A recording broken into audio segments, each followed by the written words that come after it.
Welcome back to the channel. Today, we are diving deep into the engine that powers modern artificial intelligence, from ChatGPT to Gemini. We are going to visualize and understand self-attention, the core mechanism behind transformers, and specifically look at the query, key, and value concepts. To understand why we need attention, we first have to look at how older models read text.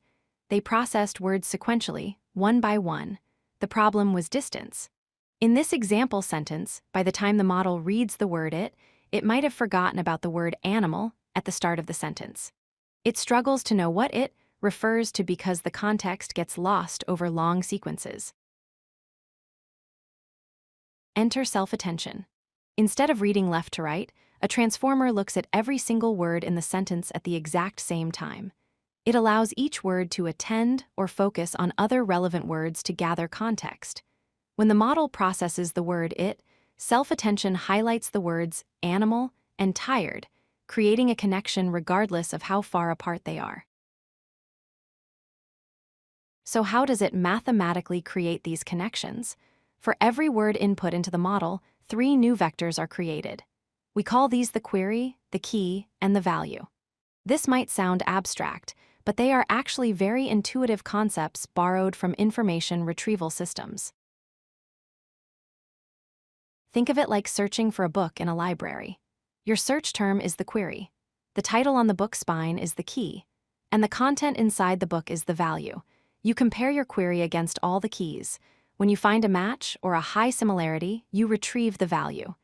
In transformers, the word broadcasts a query looking for nouns it can refer to. The first mathematical step is to find out how relevant one word is to another. We do this by taking the dot product of the query vector of one word and the key vector of another. A high result means they are very similar or related. A low result means they should probably ignore each other. Once we have these raw compatibility scores, we need to normalize them so they add up to 100% or 1.0. We use the Softmax function for this. This turns raw numbers into probabilities. Here, the model is 88% sure that the word relates to animal, 10% to tired, and barely pays attention to the other words. Finally, we don't just pick one winner. We create a blend. We take the value vectors of all the words and multiply them by their attention probabilities. Then we add them all up. The final output for the word is a new vector that is mostly the meaning of animal with a hint of tiredness mixed in. This is how the model understands context. But language is complex. A word can be related to others in many different ways. That is why we use multi-head attention. This just means we run the whole process multiple times in parallel. One head might focus on grammar, linking subjects to verbs. Another might focus on pronouns. Another might focus on time.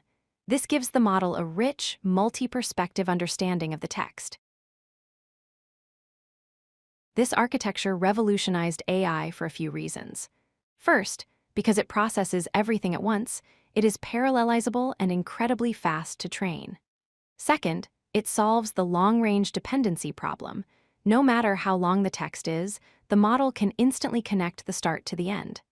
This scalability is exactly what allowed us to build the massive large language models we see today. If you like this video, hit that like button and don't forget to subscribe. Visit codelucky.com for more such useful content.